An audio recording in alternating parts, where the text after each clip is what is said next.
Hacaaluu du'eedha anis hin sodaadhu.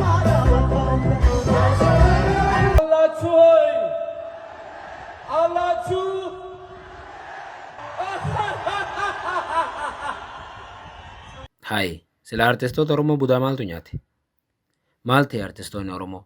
Ajjechaa Hacaaluutiin wal qabatee artistoota Oromoo manni waan gaafachuu qaba.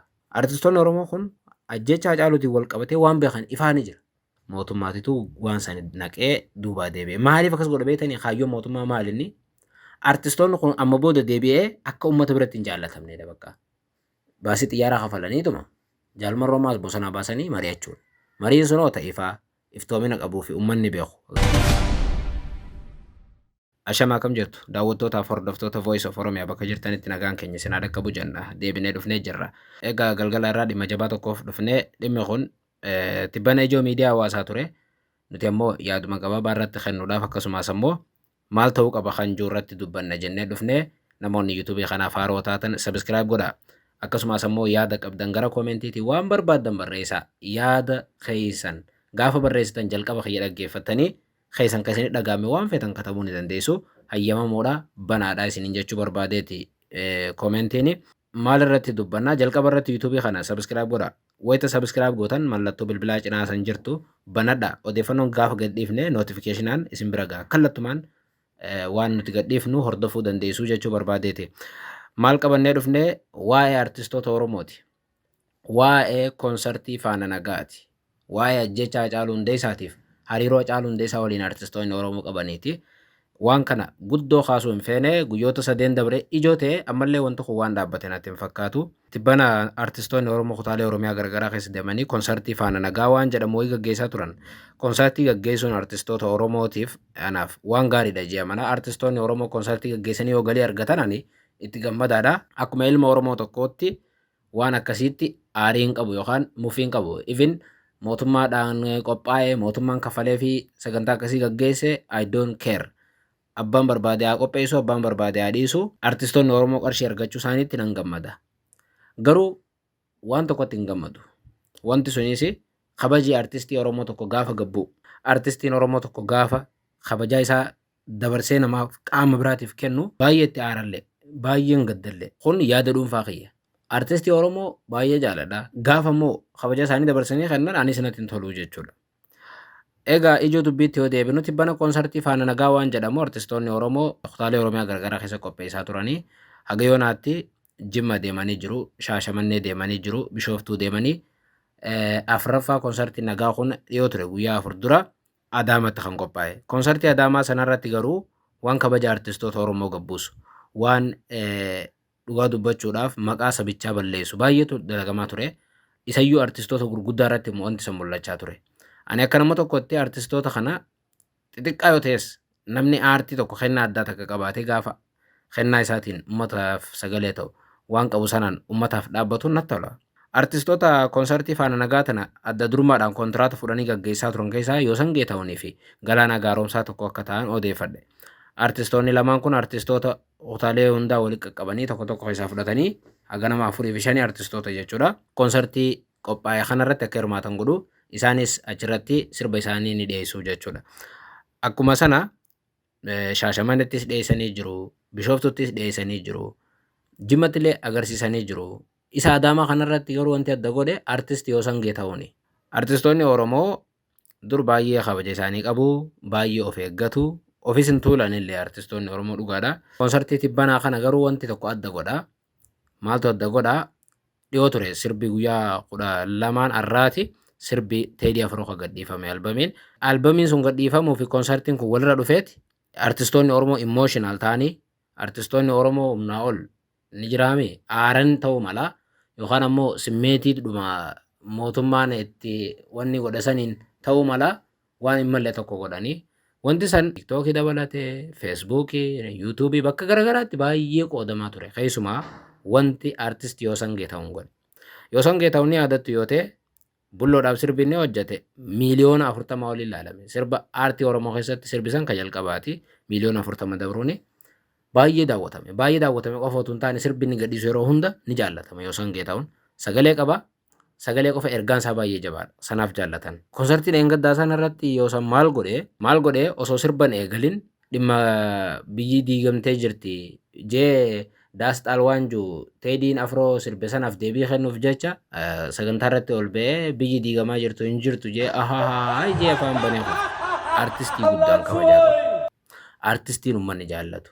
Isa uummanni miiliyoonni 60 bakka na bu'a jee amanu. Artistoonni Oromoo gurguddaan har'a yoo sangee ta'aniif Galaanaa Gaaromsaa mootummaa waliin hojjechaa jiran amma durallee viidiyoo amma dura daleen irratti dubbannee turre mootummaa waliin hojjechaa jiran ifa. Konsertii ammaa kana yoon isinii dhufe konsertii ammaa kana mootummaatitu guututti ispoonsara ta'ee uummanni bilisaan seenaa ture. Bishooftuuttis, Shaashamannettis, Adaamattis, Jimmattillee mootummaa kafalee guutuu isaa kontiraanni abbaan konsertii guutuu harkaa qabu garuu yoo sangee ta'aniif Galaanaa Gaaromsaa akka ta'an mirkaneeffadhee jira.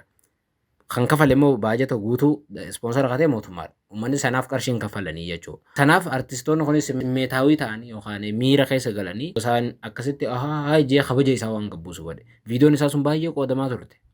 Nuti biyyi diigamaa jirtu hin jiru biyya ijaaraa jirraa jechuu barbaadetinne. Haa ta'u rakkoon qabu garuu artistiidha eegatee uummata bira jaallatame erga if beekee waan san godhuu hin malle jee amanaan.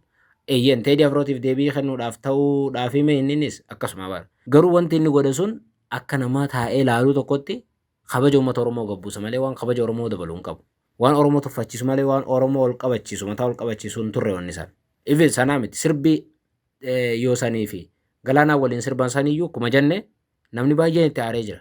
Namoonni mootummaa deeggaran hundi aaranii jiran. Teediidhaaf deebii kennuu hin qaban jaanii maaliifuu Teedii sodaatanii osoo hin taane akkamitti itti kabajaa kan ta'e fuutee dabarsitee namaa kennita. Akkamitti of tuffachiista. Wanti san ergaa dhokataa qabaatee takka turtee fakkeenyaaf jee tokko fa'aa booda kaasan caalu ka ergaa isaa dhokataa ta'e qabu osoo namni hin tilmaamin deebii kennuu ni dandeessaa jechuudha. Garuu isaan guyyuma san saaddame firoo osoo hin guutiin sirba saniif deebii kennanii sanuu ifatti walaloof yeedaloo ifaata namni hundi hubatan kennanii wanti san sabaa xiqqeessee namni hedduun itti aaraa ture. Halgadda gaafa yoo sangee taa'uun guddaan uummanni jaallatuuf kabaju waltajjiirra jee afaan Amaaraatiin qoflee dubbatu namni baay'een qaanfate ana dabalate natti hin tolle. Ana qofaami namni baay'een sheemii qaba bakka jechuun wanti tokko asitti hin tollee jira dhugaa dubbachuudhaaf. Wanta sanitti namni baay'een akka malee itti hin tolle bakka. Sanirra dhaabbatee namni baay'een artistoota Oromoo maaluma ta'anii maal budaa maaltu nyaatee jaan. Artistoota Oromoo budaa nyaatee hin jirtu akkuma jenne mootummaa waliin hojjetanii mootummaatitu miira keessa galchee dirqumaan. Waan san hunda ispoonsara ta'ee miira keessas naqee akka kabajii artistii Oromoo tokko gabboo godhe. Akka artistiin Oromoo of dagatee Oromoo birattis uummata Oromoo birattis kabajan qabanne godhe. Yoo sangee ta'uun har'a mootummaa waliin yoo jiraate iyyuu uummanni isan jibbu. Sababiin isaa gaafa uummanni rakkate yoo san hin callisu sagalee uummata kanaaf ta'uu mala waan jeemanuuf uummanni har'allee abdiirraa qaba yoo sangee ta'uun sagalee isaa jaallata aartii isaa jaallata ni fadhaa jechuudha. Mootummaa osoo inni deeggares uummanni hajaan qabuuf garuu gaafa akka dheengaddaa sun ta'u uummanni ni tuffataa jechuudha. Artistii kabaja qabu tokko kabaja isaa eeggate yoo ta'e uumaan ta'u. Mee fakkeenyaaf Teedii Afroo fudhannu. Teedii Afroo eega aartii jalqabe wanti inni baay'ee uummata bira jaallatameen dhugaan jiru tokkichi nama jibban haqa hin jibban jaan.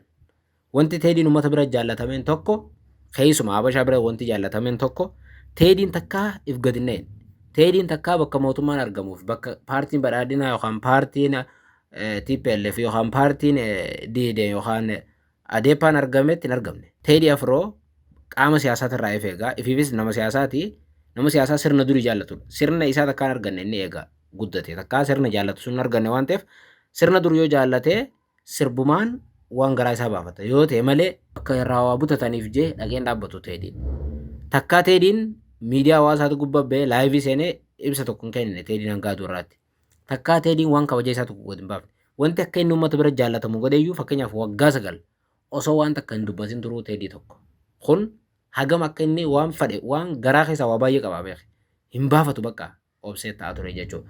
Artistiin tokko gaafa siiriyees ta'e akkas ta'e yoo jiraate uummanni gaafa inni dhufe hamileedhaan eegaa jechuudha. Okay, mee artistii Oromoo tokko fakkeenya isin yaa fudhadhu Taaddalee Gammachuu. Taaddalee Gammachuu irraa uummata bira baay'ee jaallatama. Uummata qofaami Oromoo biratti illee baay'ee jaallatama. Osoo isin jaallatin sirba isaa hin jaallatin nama akkamii akka ta'ee fi nama siireesii nama bakka jechuun kabaja isaa dabarseen kennine ta'uu waan beekaniif Ormi gaafa Taaddalaan sirba hojjetu taa'anii eeggatan. Nuu miti Ormi illee Ormi afaan Oromoo hin beekne dhugaa dubbachuudhaaf. Maaliif Taaddalaa ilaalame bakka hundatti hin argitu. Bakka maqaa isaan fakkaanitti hin argitu. Taaddalaa mootummaa wajjin hariiroo guddoo qabaachuu mala hin beektu beeke. Garuu dabarseef hin kennu. Uummata sanittis mootummaattis if qabeeti gaafa sirba isaa hojjetu qofa mul'ata Taaddalaan. Kun akka inni uummata bira jaallatamu isa gargaaree jira Taaddala Gammachuu. Bakka hundatti hin argitu. Akkas ta'u ture jee amana. Keessumaa Galaanaa Gaaromsaatiif Yoosan Geetahuunfaan gurguddoo uummanni jaallatudha dhugaa dubbachuuf. An mataan kiyya isaan hin jaalladhu jechuun kijiba. Mootummaa miti abbaa mootummaa kanaa osoo jaallatanii dhimma hin qabu isin hin jee jiran. Nan fedha isaan. Bakka hin taane gaafa argaman isaan hin fedhu jechuudha. Kabaja isaaniitu gobboo. Sanaaf artistoonni miira keessaa ba'anii of eeggachuu. Mootummaa waliin hojjechuun nan dhimma isaaniiti jechuu barbaadeeti. Konsertiin Faana Nagaa bakkoota garaagaraa qophaa'e garuu Adaama wanti adda godhe iyyansa yookaan qofla fokkotaa wallisaa sanaati. Kanaaf namoonni baay'een si artistoota Oromoo budaatu nyaate moo maal ta'an? Budaan nyaatee hin jirtu akkumaan jee mo'aan kana keessa dhiibee miira keessa galche mootummaadha. Mootummaatitu waan sana naqee duubaa deebi'e. Maaliif akkas godha beektanii kaayyoon mootummaa maalinni? Artistoonni kun amma booda deebi'ee akka uummata biratti hin jaallatamnedha bakka. Akkas ture. Konsertii Faana Nagaa tun kaayyoon isii maalii haa jennee ilaallu. Konsertiin Faana Nagaa nagaa Oromiyaatti haa bu'u, qawween obbolaa jidduu haa dhaabbatu, nagaan obboleeyyan jidduutti haa bu'u, Itoophiyaan nagaa haa taatu, Oromiyaan nagaa haa taatu jechuudha. Nu hunditti amannaa namoonni qawweetti hin amanne akkasii kan qabsoo nagaatti amanan jalqaba eenyutu nagaa buusu qaba, eenyutu nagaaf bakka kennu qaba kajee if gaafachuu qaba warra artistootaa sirbu sana. Nagaaf dursa ka bakka kennu qabu mootummaa isaan amma sirbaniif sana. Mootummaan akkumaan isin hin jee ispoonsara godheeti konsertii Faana Nagaa tan Oromiyaatti nagaan haa bu'u jettu gaggeessaa jira bobbaasee Yoosanii fi Galaanaa artistoota biraa jala kaa'e. Nagaa sun mootummaan eega akkasitti hawwe maaliif waraanni bilisummaa Oromoo arraas bosona jira Taanzaaniyaatti deebi'anii mari'anne. Maaliif nagaa sun hin buufneefuma? Bakka maallaqa dila san gannaqanii kadhaa akkasii gaggeessan nagaa suniif mariin maaliif hin godhamneedha. Kaayyoo mootummaa namoonni beeka ana dabalatee waraanni bilisummaa Oromoo akkasumaan akka galuudha. Nagaa gaafa jaanis akkasumatti qawwee lafa kaa'anii akka galan hawwan. Wanti akkasii ammatti nin dalagu. Qaamni bosona ture eenyu amaneeti qawwee lafa kaa'ee galanii sodaataniinis lubbuu fedha. Hayi. Boru eenyutu yoo isin isa jeeftan eenyutti gaafatama. Kanaaf hooboon isin amanuu jechuudha. Konsertii Faana Nagaa taanaan mootummaan konsertii sana qopheessuu miti. Nagaaf akkasii qalbii qabaatee jaallatee taanaan qaama qawwee qabu wajjin deemee Taanzaaniyaatti deebi'u yookaan Keeniyaatti deebi'ee mari'achuu. Sanuma bakka qaraan gabaabaan. Artistoonni har'a ifiif konsertii Faana Nagaa jaanii mootummaaf dhiichisan sun ofiifuu mataan isaaniitu nagaa hin qaban. Maaliififuu eega nagaa kana jaallatanii deemaa mari'adhaa waliin yoo jaanii no wanni godhani. Anyway isaan maallaqa fudhatan waan ta'eef rakkoon hin jiru maallaqa fudhatanii sirbi yoo jaanii sirbanumaa rakkoo hin qabu. Garuu dhuguma mootummaan akkasii nagaa jaallatee konsertii qopheessu yoo ta'e ispoonsara ta'e baasii dila san konsertii bakka afuriitti raffixuu miti. Baasii xiyyaaraa kafalaniituma jaalmarroo maas bosonaa baasanii mari'achuudha. Mariin sunoo ta'ifaa iftoomina qabuu fi uummanni beeku gaggeeffamu dhumte hammasuma jibira hin jirtu. Kaayyoon waan tanaa nagaa eega jaame nagaa jenne egaa. Waa'ee konsertii tanaatiin wal qabatee hariiroo mootummaa fi artistoota Oromoo jidduu jiru ilaalchisee dhimma Hacaaluu as jidduutti kaasuu dirqamataa. Waa'ee Hacaaluu dagachuun asitti cubbuu hamaas ta'a. Sababiin isaa akkuma keenya artistoonni kun warra Hacaaluuf bira dhabanidha. Imagine nuti amma Hacaaluu osoo halaala beenuuti kan galaafatame. Galaanaa Gaaromsaatiif Yoosan Geetahuunfaan garuu osoo waliin jiraniiti hiriyyaa turan. Isaanuma bira osoo jiruuti ajjeefame. Yookaan osoo damba'iin jechuudha. Guyyuma sun yoo ta'e adda ba'an malee walumaan turan. Ajjecha Hacaaluu Hundeessaatiin wal qabatee ajjechaan Hacaaluu tun har'a waggaa 6. Ajjecha Hacaaluu Hundeessaatiin wal qabatee mootummaan ajjechaa kana raawwachuu dhaabbilee garaagaraatu mirkaneessa. Dhaabbilee garaagaraatu ragaas ba'a. Har'allee ragaan ifaa haga ammaatti gadi hin baane. Ragaan sun akka gadi hin baane yookaan qorannoo akka hin gaggeeffamne kan dhorke immoo mootummaadha. Qorannoo dhorkuun tunuu jalqaba ajjechaa kan raawwate mootummaa ta'uu mirkaneessaa akka jechuuti gama biraatiin. Ijoo dubbiitti yoo dhufnu konsertii ammaa tana mootummaa kanaatu artistoota kana walitti qabee maallaqa kafalee fi dhiichisiisaa jira jaan. Okay, eeyyeen dhiichisiisaa jira jaan osoo hin taane godhaa jira. Konsertii dila kana eenyutitu maallaqa kafalee sila sagantaas hunda qopheessa. Mootummaatu ispoonsara ta'e. Mootummaa isayyuu ka federaalaa naannoo Oromiyaa waliin taaniiti. Of duuba deebinee gaafa waggaa 6 dura deemnu Galaanaa Gaaromsaatiif Hacaaluu Hundeessaa obboleeyyan turan. Hacaaluu du'eedha anis hin sodaadhu. Hacaaluu kan ajjeese mootummaadhaa jenne. Artistoonni kun akkamitti mootummaa Hacaaluu ajjeese waliin sadarkaa kanatti hojjechuu danda'an. Eessaa isaaniif dhufe qalbii akkasii isaa qabaatan gara jabinni akkasii isaa dhufe. Galaanaa Gaaromsaa dabalatee artistii kana kan ajjeese mootummaadhaa jedhanii amanu. Eeyyeen walumaan beekna yoo san dabalatee. Har'a garuu artistoonni kun sadarkaa kanatti ifa ba'anii maal arganii garaan isaanii danda'ee obboleessi isaanii sun of biraa dhabanii akkamitti mootummaa waliin hojjechaa jiran. Kun gaafii nama wal gaafachuu qabudha jechuudha. Namoota baay'ee barreessaa turan argee ture. Namni hedduun artistoonni Oromootiif mootummaa waliin hojjechuu hin qaban hin jaan. Garuu artistoonni Oromoo hiriyaa isaanii san mootummaatu hojjeesi jaanii dura yaadaa turani har'a akkamii mootummaa waliin hojjechuu danda'anii jaanii wal gaafatan. Kanaaf namoonni baay'eenis deebii isaanii kennu bara artistoonni Oromoo kun ififuu hin amanamanii. Artistoonni Oromoo uumamaaf ni qabanii hinaaffaas ni qabanii mootummaa kana waliin ta'anii yoo mucaa kana ajjeesan eenyuutu beeka.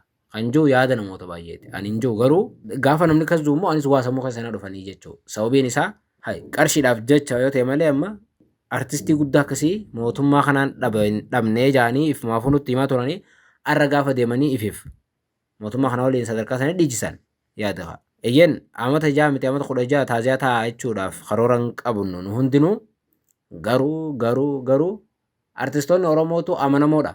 Ajjechaa Haacaaluu Hundeessaatiin wal qabate yoo sun hin taane akkamiin mootummaa kana waliin hojjetan yoo kun hin taane immoo mootummaa kana waliin hojjechuudhaaf jalqaba qorannoon ajjechaa sanaan wal qabatee haa gaggeeffamu akkasii waliigallee si waliin hojjannaa jaanii waa gaafatanii jiru yookaan ammoo nama Haacaaluu ajjeese sunu mootummaan itti himeeti isaan kana beekanii akkasuma mootummaa kana waliin hojjechuu jiranii moo akkamitti zooro waa'ee Haacaaluu Hundeessaatiin wal qabatee mootummaa kana akkamitti amananii isaan akkamiin waliin hojjetan.